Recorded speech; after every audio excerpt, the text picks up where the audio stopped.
Hello guys, இன்னைக்கு நம்ம சேனல்ல என்ன மூவிஸ் கொண்டு வந்திருக்குன்னா ரிவ்யூ என்ன மூவிஸ் பார்த்தீங்கன்னா ஈஸோட மூவி ரிவ்யூத்தை பார்க்க போகிறோம்.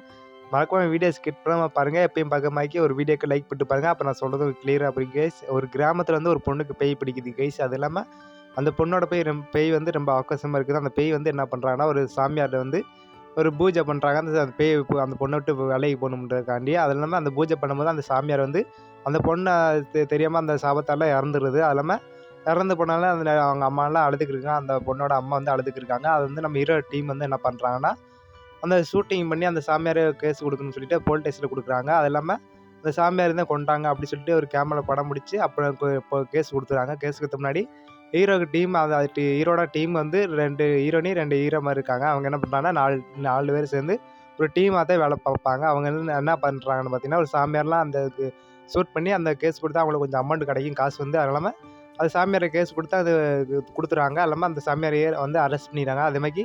அதுமாதிரி வேறு ஊரில் ஒரு சாமியாரை பூஜை பண்ணுறாங்க. அவங்க வந்து ஷூட் பண்ணுறாங்கன்றக்காண்டி போகிறாங்க. நம்ம டீம் வந்து 4 பேருமே காரில் போய்க்கிருக்காங்க.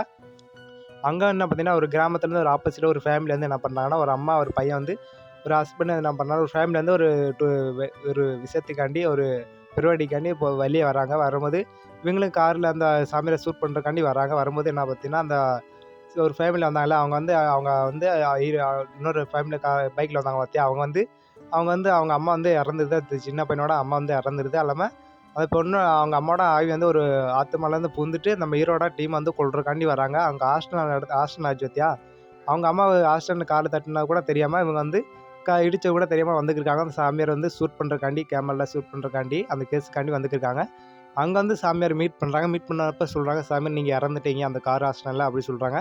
அவங்க ஹீரோ டீமுக்கு கொஞ்சம் கூட சுத்தமாக நம்பிக்கை இல்லையா. அது இல்லாமல் 7 சொர்க்க வாசல் அவங்க கண்ணுக்கு தெரியுது. நிறைய நறுமங்கள் நம்ம நிறைய தில்லிங்கெல்லாம் தெரியுது அவங்க கண்ணுக்கெலாம் வந்து சாவு பற்றி நெருங்க வருது தெரியுது அவங்களுக்கு. அப்போ செத்துட்டோம்னு அவங்களுக்கு தெரிய வருது. அந்த கார் ஹாஸ்டலில் அவங்க ஒரு ஃபேமிலி இறந்தாங்க பார்த்தியா அவங்கள வந்து ஒரு லேடிஸ் இறந்தாங்க இல்லையா அவங்க வந்து என்ன பண்ணுறாங்கன்னா இறந்துட்டோம்னு அவங்களுக்கு தெரிய வருது நம்ம ஹீரோட டீமுக்கு. அப்போ சாமியார் சொன்னது உண்மை தான் நினச்சிட்டு ஒரு ஆளாக இறந்து போயிடறாங்க. ஆவியா ஆத்தமாக வந்து எம்மன் வந்து கொண்டு போயிடாரு. ஒரு ஆளாக சாகடிக்கிறாரு. லாஸ்ட்டில் ஹீரோனி மட்டும் இருப்பாங்க. ஹீரோனி என்ன பண்ணுறாங்கன்னா அவங்க பணத்தை வந்து சடங்கு பண்ணிக்கிருப்பாங்க. சாமியார் நான் பணத்தை பார்த்துட்டு லாஸ்ட்டு பார்த்துக்கிட்டு போயிடுறேன் அப்படி சொல்கிறாங்க ஹீரோனி வந்து. அதனால அவங்க பணத்தை வந்து அவங்க அப்பா அம்மா எரிச்சுக்கிருக்காங்க. அது இல்லாமல் ஹீரோயினை பார்த்துட்டு அழுதுட்டு அது நான் மேலே ஒருத்து போகிறேன் அப்படின்னு சொல்லிட்டு போகிறாங்க. இது இந்த படத்தோட கதை கேஸ். ஈஸோட மூவி ரிவ்யூ தான்.